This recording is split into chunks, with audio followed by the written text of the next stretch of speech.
The British flag there at the top, almost blowing away. Incredible.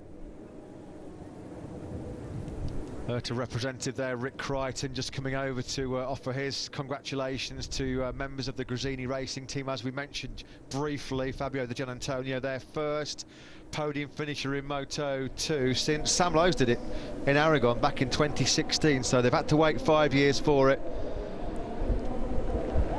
They got accustomed to this in Moto2, haven't they? They've been a team that's been at the top in Moto2 right from the get-go in 2010. And it looks like they're going to be right at the sharp end of the championship battle again this year. Fabio the Gianantonio comes to the podium. A very emotional podium for a jubilant Gresini racing team. Remi Gardner, Australia certainly has a new road racing style, that's for sure. He's on the podium in second place.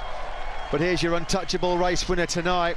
What an opening night it was for Sam Lowe, the British rider. First 25 points he's taken. 7th victory, first win since Aragon 2.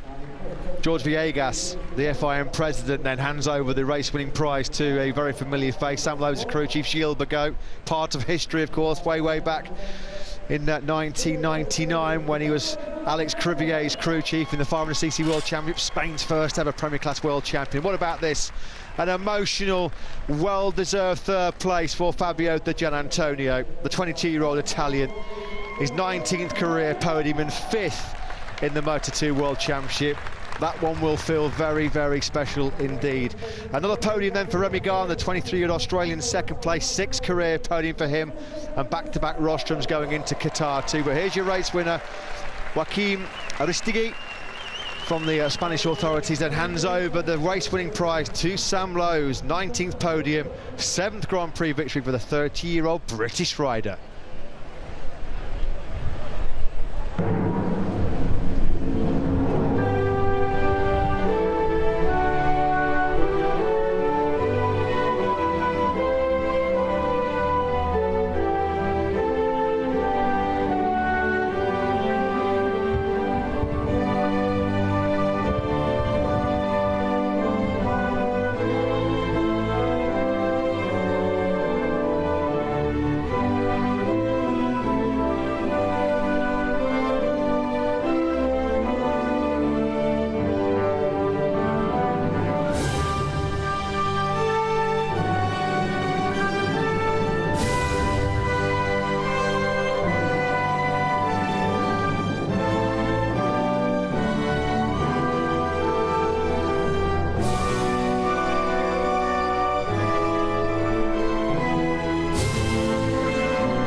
Great scenes on the first Moto2 podium of the year then for Sam Lowe. I'm sure he was thinking about his former boss as well, Fausto Gresini, during a very emotional podium. Now, by my reckoning as well, that was on a great night for Sam Lowe and for Great Britain, the 100th Intermediate World Championship win for Great British talent. So yet another milestone goes the way of Sam Lowe, the 30-year-old. 7 of those have come from the man there in the middle of your podium.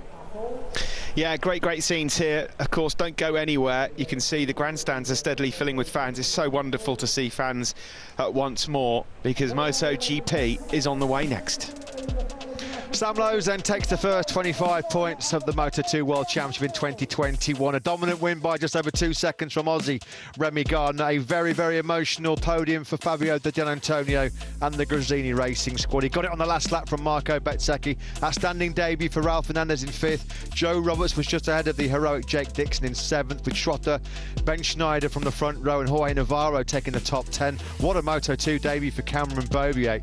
Wasn't even losing a second a lap to the experienced Sam Lowe. He was 11th ahead of Vietti, Canet, Fernandez and Tom Luthi. Nicolo Budiger's going to be disappointed with 22nd place. Tomcat Chantra was running well when he crashed very late on. Xavi Vierge, after contact with Aaron Canet, was down at turn 10. No points today for Hector Gartho. Happy Shireen was a retirement. Lorenzo Baldassari, no 4th podium in a row here in Qatar for him. And Marcos Romero was a very early retirement after his injury last night in qualifying. The maths are pretty simple at this stage of the season, even I can work it out. Sam Lowe's 25 points from 25. Further down the field, Marcel Schroeder had to work hard for his 8th place. He had good pace mid-race. Bo Schneider, his first front row start since Assen in 2017 in the Moto2 World Championship. Good job by him in 9th place. Excellent start to the year then for Red Bull KTM Iho, with Remi Gardner fighting his way through from a disappointing first lap to second. And Ralph Fernandez, what a debut, what a star of the future he will be in Moto2 and MotoGP potentially. They take 31 points. Sam Lowe's a big winner tonight for Elfmark BDS Racing. And Kalex, well, they've been the dominant supreme force in Moto2 for so long, haven't they? No great surprise to see them taking the first victory of the season with the newly named Boscaskura chassis. That, of course, formerly known as Speed Up, their best rider today. Taking 6 points, that was for Jorge Navarro's 10th spot. Aaron Canet was 13th also on the Boscaskura chassis. So they'll be looking for improvements next weekend when we go for Qatar 2. Sam Lowe started from pole position ahead of Raul Fernandez and Bo Schneider when we got underway, but not the best start from Lowe's as Bezzecchi came through to take the lead into turn 1 ahead of Bo Schneider. Sam Lowe's managed to get himself through into the top 3, and then on the same lap as Dixon went through into 4th, Lowe's took the lead ahead of Marco Bezzecchi into turn 1. After a shaky start to the race, Remi Gardner started to get into gear. He made a move further back here on Bo Schneider as his teammate Raul Fernandez then went up into 2nd place ahead of the Italian Bezzecchi. Remi Gardner then managed to pick his way through the pack and get himself ahead of Marco Bezzecchi and into podium contention. Through he went on his own teammate up to 2nd, but the gap at this stage 1.2 between Sam Lowe's and himself as he looked to try and chase it down. Bezzecchi went through on Raul Fernandez, the rookie who had an outstanding ride but couldn't quite hold on to the podium, and Fabio Digiantonio late on catching all the time. It was a brilliant showdown on the final lap and a brave and fast and bold move for Fabio Digiantonio.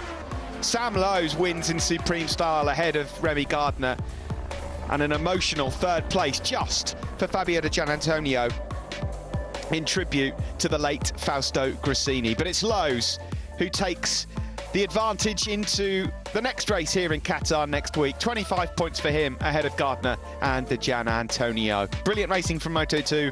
More to come next week. Next up, MotoGP.